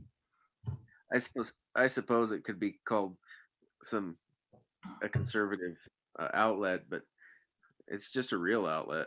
I mean, yeah, I wonder if I just consume way too much media, social media, and then on that subject, Joel, back to our conversation earlier in regards to the Rittenhouse trial. We are so locked in on such trivial bullshit that we don't have the ability to step away from the details of trivial shit and kind of step back and go, why is this even here? What are we? Because we let it consume us, and so focused in and blinded down on that stupid shit. And there's a bigger picture going on. Just try it, Joel. See if you can go like all day tomorrow without laying in bed first thing and looking at Twitter or Instagram or Facebook or any of those. Just like tomorrow, don't do any of it. See what happens. You'll probably go either be like the happiest day in a long time, or you'll be in the closet going ape shit. It's a good point that it is trivial. It's trivial if everybody agrees that it's trivial. but because nobody else is agreeing, and everyone's putting so much weight on this, and the result, whichever way it goes, probably is going to cause further turmoil. I don't think it is triggered anymore at a certain point, right? I think that this case holds an impact on certain issues, and primarily the biggest issue, the impact that I see it holding on, is what the stance is going to be on our Second Amendment. Well, that in general, in the impact of threat of violence on the jury, like we saw in Wisconsin or Minnesota with what's his dick? Yeah, I forget his name. Floyd. Yeah. I don't disagree with that at all. And that's a reaction to what's going on. But I think from a fundamental standpoint, on what they're trying to, the dismantling of our constitutional rights, and I feel like this is a bigger impact on what could be coming down the road. That's their ultimate dream, man. Ultimate dream. There is no resistance if we have none of our precious weapons. Like, look at Australia. Like, it's happening all around. It's happened for centuries. When the public cannot defend themselves from the government, you see what happens every single time. They take everything they can get their hands on. Now, think about it if there was no resistance at all. Like, it's you can make fun of me for all you want, but like, I firmly believe that. Like, that is one of the reasons why we still have a republic, is because there's a threat of like, we will dust your ass. Seriously, you come into my shit, I'm going to take you down. You might take me out too, but that's how I'm going to die. But that's the only constitutional right that they've tiptoed around. Mm-hmm. I mean, they've been fairly blatant in disregarding of our First Amendment right here, especially in the last 2 years. Oh yeah, I mean, it's been thrown in our face. We've literally not even thrown in our face. They made it put it on our face. I mean, the masks and just your ability to have to say no. Yeah. This is I disagree. No. I'm not agreeing with you. I'm not playing your little game anymore. It has been, in my opinion, just an assault on the First Amendment. Look at all the people. Somewhere you have to prove it that you did the thing that they're telling you to do. By showing your ID or your vaccine. I'm not yet. No. Every time I go into a bar, like, can I see your vaccine? Every time they do that, you can make a case that is a violation of my constitutional rights. Every single fucking time. They're making that argument right now with the mandate. Yeah, absolutely. That's why it's on hold. Yeah. But the other thing that you have to realize is they have to make a lot of noise as politicians in Washington, D.C., because the economy is quickly coming unraveled. Mm-hmm. So, I mean, they got to make a lot of noise about Ritter House, and they got to throw a lot of stuff up there to distract you from the fact that, there's 100 and some odd ships off of New York that can't get unloaded, and they're working 8-hour shifts, and like they're going to Florida and Atlanta, and they can't even keep them unloaded. That's how LA is completely defunct. And so, really, what we're looking at is like it's going to be upon us, and we're like, hey, we heard little rumors, sort of like we knew that there's a virus in China, and then the next 2 months later it was all consuming. We know that there's a supply chain problem, but we're 2 months away from it being the biggest problem in the world. Yeah, absolutely. Somehow it'll be blamed on fossil fuels or global warming. Well, that's the other funny thing is the rig count. I haven't seen what it's up to, but the one nasty little secret nobody's talking about is the rig count is shooting up, and like they are bringing oil wells on like nobody's business. Oh, they are. So, yeah, that's funny. Little things that. So the economy is going to collapse because the first thing that you do when the economy collapses, you make energy cheap. Mm-hmm. So.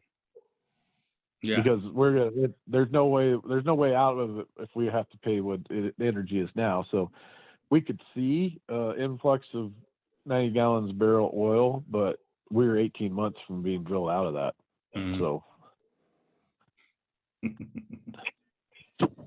I still think about the poor people.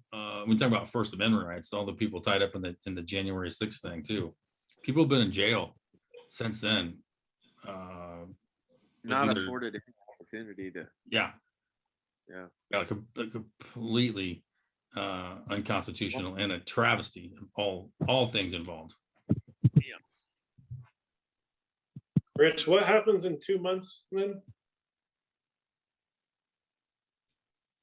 There's going to be this. I can't say, but I'm just saying that there's legitimate supply chain concerns, and like I just heard they're trying to unload. They're using the Georgia port, the Atlanta, Georgia port. I think it's probably what is it? I'm having a brain fog moment. Savannah, or not Savannah. You're talking about South Carolina? They're using every available port that they can. Sure. Yeah. So the Georgia port, the Savannah or Charleston, they're not used to the influx, and like Miami is doing stuff it's never done before, and all those port cities up and down Florida are trying to pick up for the New York and LA ports. So, and I'm sure that they're not talking about it, but I bet Ensenada, Mexico is doing a huge, probably 3 or 4 times as much business as ever done. And this is the day that Warren Buffett bought. This is the time that Warren Buffett bought the railroad for, because the railroad that he bought, BNFS, its terminal ends at the port of Ensenada. Oh, well, hello. Yeah. So he can control all this. He can control the entire supply chain. They've been making lots of investments in Ensenada, but they were making it for a different reason. They were making it for when the union finally got so dysfunctional at Seattle and LA that they could take the business. Well, now they have another reason, and it's great because Mexico probably has more freedoms than we have right now, and so they're going to prosper because of it. Yeah, but I was just kind of curious about the 2 months. Like, we already have the supply chain issues. Do you think there's like some like existing inventory that's kind of keeping us somewhat afloat, and then it'll really kind of fall apart in a month or two? Those boats have to go back and get more shit. Yeah. So that's the other thing. Not only they're 2 months behind here, they got another month to go back, another month to go load it, and then come back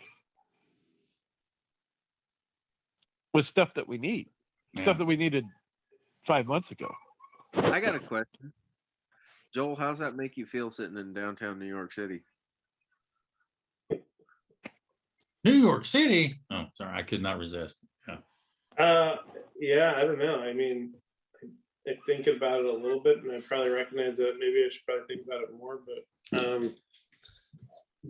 I don't know. It's sort of, I shouldn't trust them that they're going to be able to provide the supplies that are going to be needed. But, and I don't know. I don't think things can completely fall apart enough to the point where like I need to that I won't be able to get out of the city. I was thinking like with the wave, the seasonal waves that always happen. It's probably going to be a big spike in COVID in New York this winter. If they even attempt to lock down, I think I just get like, I gave it a shot. I'm done here. Like, this is crazy. That'd be crazy. I don't think you'll be alone. No, but prepare to move. That's all I'll fucking tell you. Yeah, like either do you have proof of your 39th booster and blood transfusion, sir? Then I'm sorry you can't come in. Right. I had a rather intense discussion with a friend of mine the other day who got the vaccine, is all for it. I'm like, that's great. And he's still kind of jabbing me just a little bit, why I haven't got mine yet. And I'm like, well, don't you remember like when it first came out, like they kind of presented this thing as like, you get this and everything's good. Don't worry about it. And he's like, no, they didn't. It was a preventative. It's like the flu shot. I'm like, dude, I don't remember it that way. I remember it like this is the cure for the Rona. If you take it, everybody's going to be okay. And then when we started getting the breakthrough cases, then they're like, now you got to get a booster. Now they're like, well, it does reduce some of the severity and incidence of those. And you're like, how It just keeps moving. It's like being stuck in the airport terminal, and every 15 minutes you find out your plane's 20 minutes late. Like, fuck it, go rent a car and leave. Like, I was like, he was adamant. He's like, no, it was always prevented. It's like a super booster flu shot. I'm like, I don't remember it that way. I might be wrong, but I was always like, in my brain, they're like, you take this, we kill it. It's done. Everybody be happy.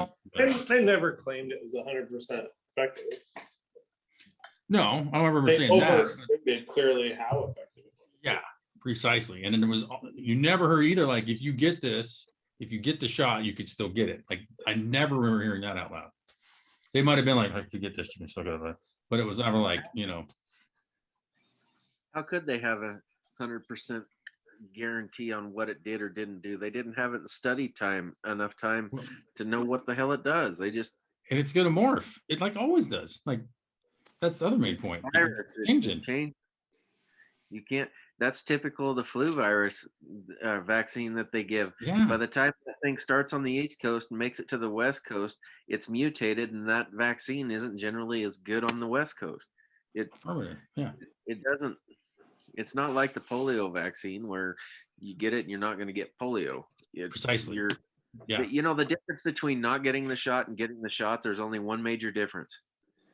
If you don't get the shot, you can't die from the shot. That's the only difference. True. Yes. That's basically it. Yeah.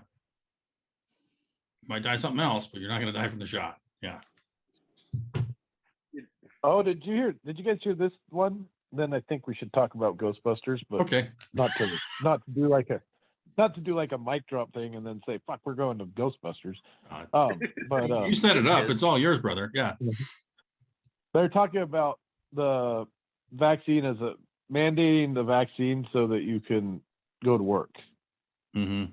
So normally when they like mandate that you do something for work, it's only for the 8 hours that you're at work. So like you have to wear steel-toed boots while you're at work. So the one guy made the argument that if you mandating that I have to take a virus that I have or take a vaccine that's going to affect me 24/7, 365 days a week to have my employment, does that mean that you're going to start to pay me now 24 hours a day? Yeah. And I think that'd be an interesting thing. And when it comes to the court, I would love to see somebody take them to court on that, because I think that it would be a really interesting legal conversation. Yeah, it's got to be a difference between hourly pay and being salaried, because if you are salaried, they definitely put restrictions on what you can do outside of the office, Well, there's not necessarily, there's a potential consequences. Yeah. Is that a social contract or is that a legally binding contract? It's part of your ethics, code of ethics. Yeah, so it's social. So like you could probably take it to court of law and challenge it. It's sort of a contract. It's an informal contract that we that as humans that we morally. When you sign your employment contract and then they give you that ethics training every year and you click the little box that says I agree to abide by all this. They win, right? Well, it depends on how it infringes on your, like if you're protesting whatever on the corner on your day off, yeah, sometimes they're probably going to try to impede your job because of that.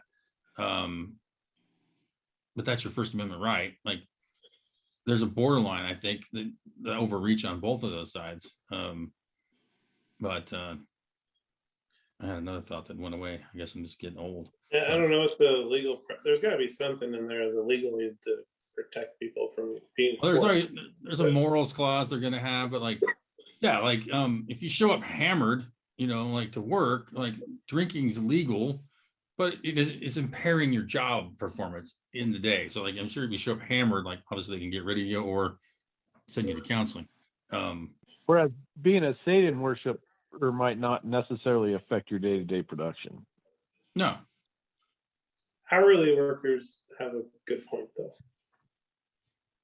Not salary though, I'd say. Well, I think salary does too. It depends on your contract. You do sign a contract a lot of times. So there could be that morals clause or that elastic clause that If you're at will public, if you're at will work anyways, they can fire for you no apparent reason anyways. So take non-compete contracts, how exaggerated and overblown they've become. yes, they're making guys that repair cell phone screens now sign non-compete things, and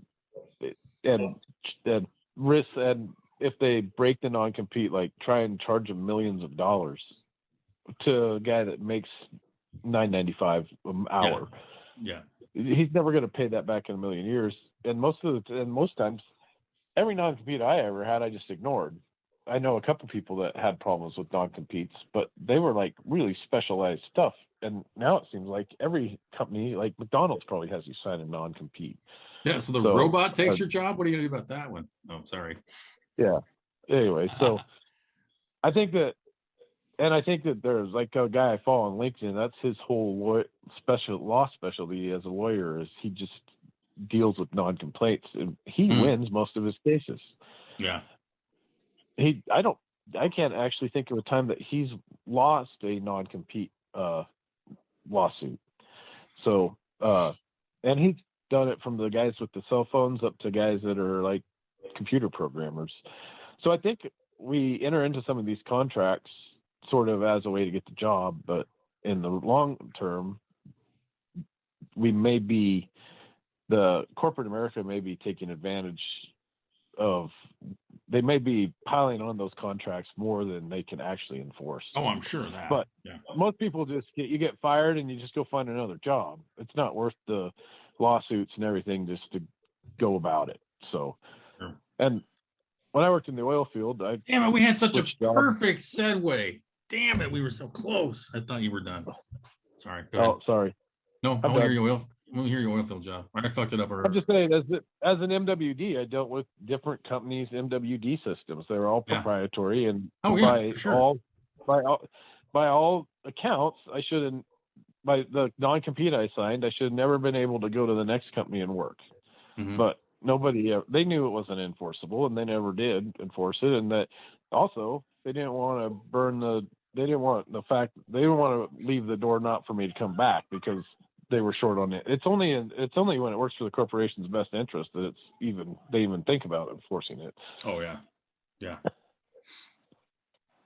Well, speaking of getting fired for doing your job and then having to go do something else, this week's Entertainment Spotlight, we're talking about Ghostbusters, the 1984 classic, where they're pretty shitty scientists, let's be honest. Bill Murray's just using his position at the university to pick up on chicks, which I think we all admire. They ended up getting fired and they turned into Ghostbusters. So that was my dynamite segue, Richard. Thank you for the setup on that.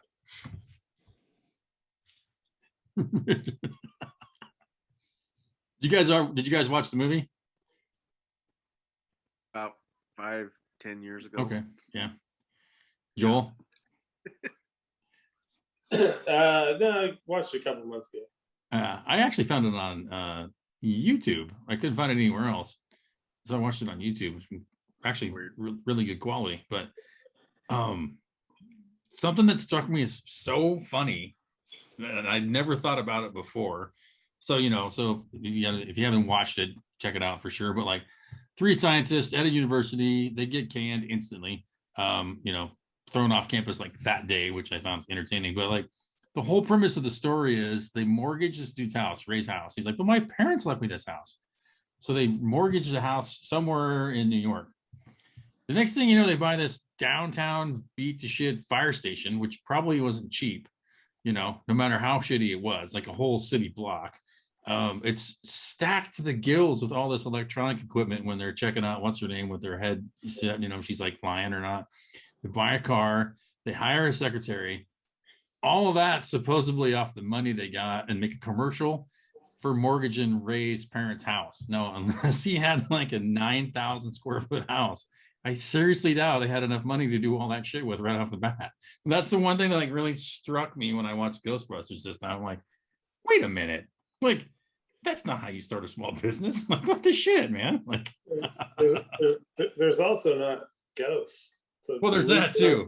I know, that's why I started laughing at myself later. I'm like, Micah, it's a show about ghosts. So the whole premise is bullshit, but I just like stuck on the business part. And I'm like, there's no freaking way. Like, I don't know. Back in the 80s, they would be giving away property down in that part of interest was so high though. Like he's even talking about on his third mortgage for his house, like how much interest is going to cost him. Egon's calculating it, so even if they were giving shit away, like interest rates in the 80s were just insane at that point, especially on that. So I know it just struck me as funny because then when they bring Sigourney Weaver back to the office, like they have a whole, it's just like electronics and shit like everywhere, and they're testing her brain patterns. So it just made me giggle because I was like, yeah, it's about ghosts. Just carry on, Micah, but I still laugh about it. Yeah. Look at Ralls. He's like, what's wrong with you, man? Like, it's a movie about ghosts. Enjoy it. Shut up. Yeah. I'm not really sure what to say about it. Everything's already been said, but yeah, it's just a good movie. I intended to watch it, I just didn't get around to it. Yeah. Sorry. I'm gonna still watch it tonight though. There you go. That's important. It was entertaining, it made me laugh. It didn't hold up as well as I remembered, I'll be honest with you. I feel like Rick, every time I watch it, yeah, I think Rick Moranis's character is hilarious. Oh, dude, yeah. And also Bill Murray. He's just such a womanizer, like aggressively hitting on her, and oh yeah. like that stuff you couldn't do at all anymore. Yeah, for sure. Yeah. For sure. Yeah. What did he do? You watched it recently. What was some of the stuff that Bill Murray was doing that was like when he came in with the wand or something? And yeah. She's like, that's the bedroom. Nothing happened in there. Oh, that's too bad. Yeah. Like you live alone. He's like, I'm just gonna go for it. I love you. Just goes off the deep end. She's like, you can leave now. Yeah. Yeah. A little over the top for that, for sure. Even then, yeah. I'm kind of looking forward to the new one that's coming out. I'm curious. Yeah. It should be interesting. Ralls, what are you thinking, man? I don't know. I've seen the movie a couple different times. It wasn't something that I would watch again, and that's not why I didn't watch it this time. You can say that. Yeah. You're scared. It was scary, Micah. It's okay, Raleigh. You were scared. It's fine. We still love you. It's okay. It was boring for me. I don't know. That was my take on it back in the day. I do remember like the frenzy that was around all things Ghostbusters, though, as far as like the song. Freaking, he slimed me. Like that was like everywhere. Like Slimer was everywhere. Like that, like really, really engulfed. Like the whole summer was like Ghostbusters. There was a corny element to it that was just. It didn't set with me, but that was me. Yeah, because I was 9 or 10 when it came out. First time. Yeah, but one thing I did notice this time too is how many times you see Stay Puft Marshmallows in the entire movie before the very end. The first time I watched it, I didn't notice it at all. But like it's like what she brings home to the kitchen to Stay Puft. Like there's a old sign on the building that says Stay Puft. Like it's all over the place. And I thought that was pretty cool. Is there a movie that made us episode on it? Do you know? Say again? You ever watch that show on Netflix called Movies That Made Us? Yeah. Is there I think there was, yeah, because I was somewhere I remember some random trivia. Like there was actually 2 different titles of this movie while they were filming it because they didn't think they could get the title Ghostbusters. So like they were filming scenes with both Ghostbusters and another working title they had in place, and they finally got the rights to the name Ghostbusters. So like outside the building, when they have like their sign put up, it said that, and then they filmed a whole different one with another company name. It was pretty. I think that was on Movies That Shaped Us. So yeah, it was entertaining. So yeah, it was. I remember more though, just like the chaos that was around when that movie came out, and like everybody singing the song, and like the action figures, freaking Lunchbox, like all that shit, like Ecto-1, like more than the movie itself. It was almost like as big as Star Wars in that Yeah. regard. Yeah, absolutely, it was. Yeah, in my mind, because And I like, the morning cartoon. yeah, exactly. Yeah. And then originally, it was originally written for Chevy Chase and Eddie Murphy. Mm-hmm. So They had some Bill kind Murray of wasn't conflict, supposed or yeah, and Bill Murray and Chevy Chase hate each other. yes, So yeah, it was quite a bit of strife on it. And then Ernie Banks was the Mhm. guy that played. Yeah. Anyways, that his part was originally written for Eddie Murphy, but I think he was doing either Trading Places or Beverly Hills Beverly Cop. Hills I can't Cop. remember. Yeah, 84. Yeah, probably Trading Places. No, because Aykroyd was in Trading Places. Yeah, that's true. If Chevy Chase actually would have been in there, do you think it would have been a bigger hit or less? No, I think it would have been worse. I think it's his style. Yeah, it needed the goofiness, I think, of Bill Murray. And like Chevy's still more like Ty Webb from Caddyshack, I think. And you always like maybe because Chevy Chase was such a big star at the time, like he could. I think that his hitting on Sigourney Weaver would have come across as a lot more creepy. But like Bill Murray, you're like, he never has a chance with Sigourney Weaver. So yeah, he has to get like pretty famous before she even talks to him again. And I got to think, she's got to be the only one that was straight on that entire set. I can't even imagine the amount of drug abuse. I don't think that she was gotcha. in that crowd. Yeah, when you said straight, I was all like, wait a minute. I don't think that means what you think it means. Yeah. No. So yeah, like not completely off the deep end. Maybe Ivan, or maybe Harold Ramis. No, he was completely out of his gourd in Caddyshack too. Yeah, so. I don't think Aykroyd was ever really into drugs. Well, he's naturally crazy. Yeah, it's a Canadian streak. Yeah, so he's real into aliens, I guess. And vodka. Yeah, or tequila. They were on Jimmy Fallon last night. Ernie Banks, cool. Murray, and Aykroyd all together. So, talking about the upcoming Ghostbusters. And Dan Aykroyd's super excited about it. Oh, that's good. Yeah, it looks like I saw a trailer for it. It looked pretty good, or a teaser. Well, that was out like last year, wasn't it? I remember seeing it a while ago. Like it got delayed, I think, for the release. So. Has there been an actual trailer for it? Oh yeah, it's like yeah. Mm-hmm. I think the final trailer dropped last week. Yeah. I'm just saying, yeah.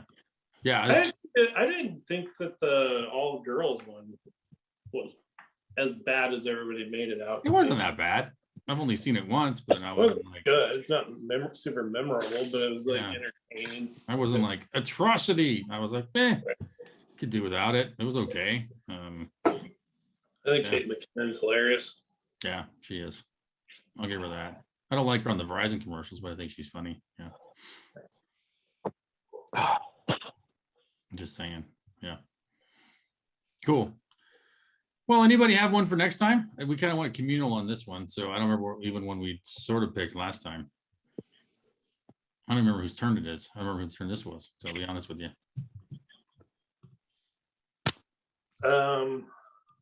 What about that Apocalypse Now remake on Netflix? I've been meaning to watch it. The redo, or you want to say, is that the one, or just Apocalypse Now? I don't think it's a redo. I think it's just been remastered. So okay, yeah. Like HD now. Cool. That's a damn squirrely movie. Yeah. I've never seen that movie before either. Oh, you haven't? Yeah. Oh wow. Yeah, I think it's mandatory. Yeah. Have you guys all seen it? You seen it, Ron? Been a while. What is it? Apocalypse Now. I've never been able to watch it all the way through. It freaks me out. Oh, really? Yeah.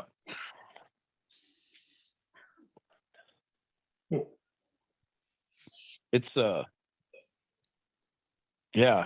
it's a well The only other director that I haven't ever been able to watch the entire movie through is Stanley Kubrick. Well, So- this is Oliver Stone, right? Huh? Didn't Oliver Stone do No, that was Apocalypse Now? Coppola, Francis Ford Coppola. Oh, Coppola. That's right. Yeah. Sorry. That's Like a at his darkest. Speaking of on drugs. yeah, no shit, dude. Watch it tonight. 1979, Martin Sheen, Marlon Brando. Yeah, it's a Is it Francis Ford Coppola? yes, it is. Yeah. And he co-wrote it too, he said. So yeah. With Sophia Copeland? I don't know. I don't know. I don't see her on there. She's not listed if she did. John Millis and Francis Coppola is who it says for the writing John credits. Millis. What else did he wrote? Did he write Deer Hunter? Maybe Efferding. Conan, Jeremiah Johnson, Apocalypse Now.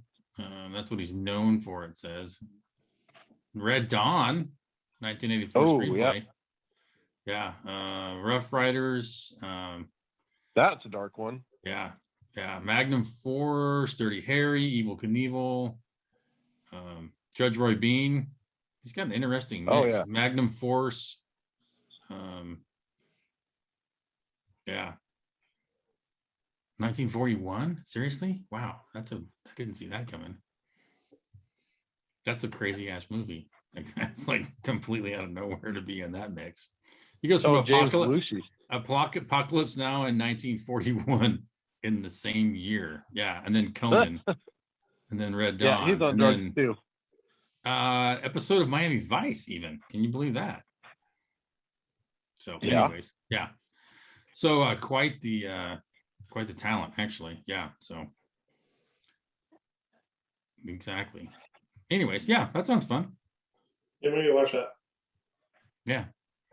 Sounds good. Apocalypse Now. That'll mess you up. Yeah. We done? What's that? Are you done? Done what? Done with the podcast. Almost. Yeah, I guess we could finish up with best thing of the week, but that pretty much sums her up. I've got to pee pretty bad, so yeah, we should wrap it up in a second. Yeah, it's been almost 2 You got hours. a word? I do have a word. Yeah, thanks for the reminder, Dick. Yeah. Good word. Oh, it's one of my favorites. Neophyte. Oh. I don't even think I actually know what it means. Oh, have you used it before though? I think it means like somebody that's new, like a new guy. Joel? Well, yeah, it would have to be something to do with being new, right? Or modern. I don't know. Neophile. Kind of a ignorant douchebag new guy. Ralls, you got anything? Are you looking it up? No idea.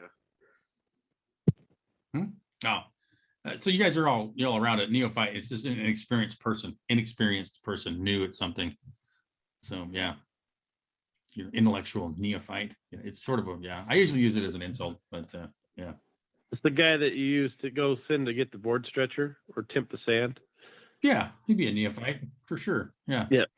Yeah. The whole filler. Yeah. Just very new, usually a little bit arrogant, but that's not indicated in this definition. But we had a new ignorant douchebag. Yeah, that's pretty close. Yeah. We did have a great reacher mail I wanted to read real quick too. Let me dig it up. This is from one of our friends in Texas. I gotta find this. I didn't put it online. I was too busy laughing and didn't get to it, and it became irrelevant. So I'll have to find it here real quick. I know I'm building like a great drama. So it's about Joel, and they want to sponsor a segment with Mama Kern because the term shithead really cracked him up. So I thought that was hilarious. Jesus, this person sends a lot of shit. It's all good stuff, don't get me wrong, but I'm trying to find. Yeah, I think I might be willing to sponsor a 5-minute segment each week with Janet Kern. Hilarious. I love the term shithead. Yeah. So. What context did she use? I forget. It's when she figured you out that called her. you called her and we were on the podcast. You shithead. Yeah. Oh, she called me a shithead. Yeah. I don't think you heard it. We were all laughing too much. So That would be a pretty funny segment. it would be. Yeah. Get Janet's hot take of the week. Yeah, absolutely. I'd pay for that. We'll run it past him, see what he's willing to spend. So perfect. Well, let's wrap this up with best thing of the week and get everybody on the way for the rest of the time. Ralls, what do you got, son? Best thing of the week probably hasn't happened yet. Good man. Totally agree too. Totally agree. That fence getting built out front. Oh, yeah. Joel, what do you got over there, home skillet? I spilled the beans too early, but it was that concert, Shane Smith concert. Yeah.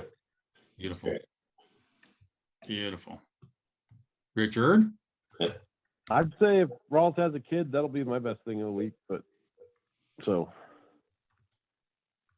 Okay, well, let's get off of that one. Yeah. One up me on that. Jeez. Dick. Yeah. And for my best thing of the week, I just saw it on the Facebook tonight. And even though we're dogging on Facebook, it is handy to keep track. Mr. Bo Boston of B&K finally got hitched with the woman. So been engaged for several years. Good gal. And so happy for Bo. And so I thought I'd throw that out there as my best thing of the week for that little bastard. So way to go, son. Finally. Yeah. At least he was sure of it. Oh, so I got one other one. Oh, okay. Little honker pride. Honkers are in the Ooh, semifinals of football. So yeah, the state half A competition. Yeah. What is it? probably the highest Lakeview's ever flown to the sun. I'm sure that I hope that the people are ignoring us for a couple more games. So just doesn't seem like it could be true. That'll learn them. Yeah, it's been a long time since we were worth talking about football. Is that So, 1A? No, I think it's 2A. like lowercase a? Yeah. Like So you guys might have to play Hepner.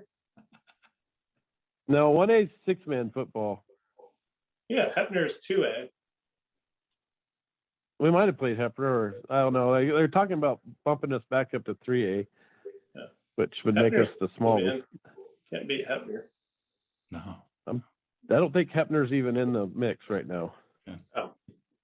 Anyway, it's a point of honker pride right now that they're doing pretty well. So Well, just I hope they win.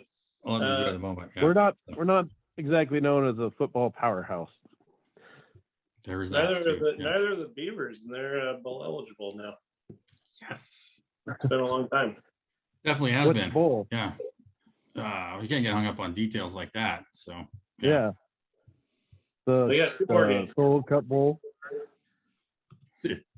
Yeah, what's that like there's always some like lawnmower company. Yeah. So I think anyway. they still have a shot at the Rose Bowl, technically. Oh wow. I think if Oregon loses to Utah this weekend, and I think Did you say Utes? Yeah, and WSU needs to lose as well, and we win, and then we beat Oregon. I don't know. There's some. Well, there's always eventually there's a mathematical way out of it. Yeah. So cool. Well, anyways, we're going to wrap this episode up. I thank everybody. Thanks for listening. Appreciate the comments. So make sure you can find us anywhere our podcast is found, or on the YouTube, or on here. You can join us live when we start doing these things. If you got questions, comments, concerns, make sure you send them in. But most importantly, until next time, just keep on reaching, gang.